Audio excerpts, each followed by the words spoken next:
Well, there are two things. I think what we've tried to do, or what the managers tried to do, is try to look at what's happened previously and try and understand the good stuff and bring that to what is now the start of preparation for the next campaign. It starts today. It started this morning. Firstly, that we've got to get that work in. We've got to let the players in both squads understand what those things are.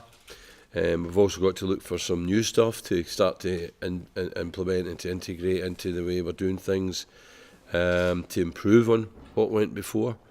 And then finally, the whole reason for really for picking the two squads was to get to know more players and get to see more players, so that come the competitive games, then you can have a clear picture of who the next sort of generation are going to be. The gaffer needs to pick the best Scotland team, not necessarily the best individuals. It's the best team that he can put out there with the best chemistry. Because at the end of the day, there's no point in having a couple of players that are really good but don't gel in with the gaffer's thinking of football. So this is why the new guys are here, and old places are there up for grabs.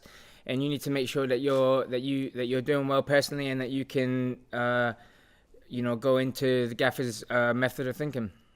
Well, I think you're 2 years more wiser. I think that experience is gonna put us in good stead. I think without trying to make excuses or anything, one of our groups was probably one of the hardest ones. And if you look, we at the teams that qualified. I mean, Ireland qualified. We beat them and we drew with them. It was just the fact that we didn't play so well against Georgia, which messed us up, and they did incredibly well against Germany. So it's these small defining moments that can change a whole campaign. And if we can just tweak those and get those to 90-95% rather than the 85% they were, I'm sure we'll have a good chance to qualify. I think we're not interested in racking up results. I think the manager's interested in learning about the players and about what we can do against these sort of quality of teams and how to approach it.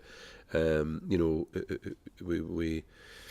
will play England, and we'll play good teams in the qualification. So to have come up against the likes of France and Czechoslovakia and Italy away from home are going to be hugely beneficial to when we prepare to go to Wembley or go abroad to some of the other bigger teams. So I think they're a great exercise, and I think it focuses the players as well. They're not coming here to play against opposition that they think, well, anybody could turn up and play. They're going to have to get really focused to make sure that in these two games and the two in the summer that we're not embarrassed. They're going to have to play well.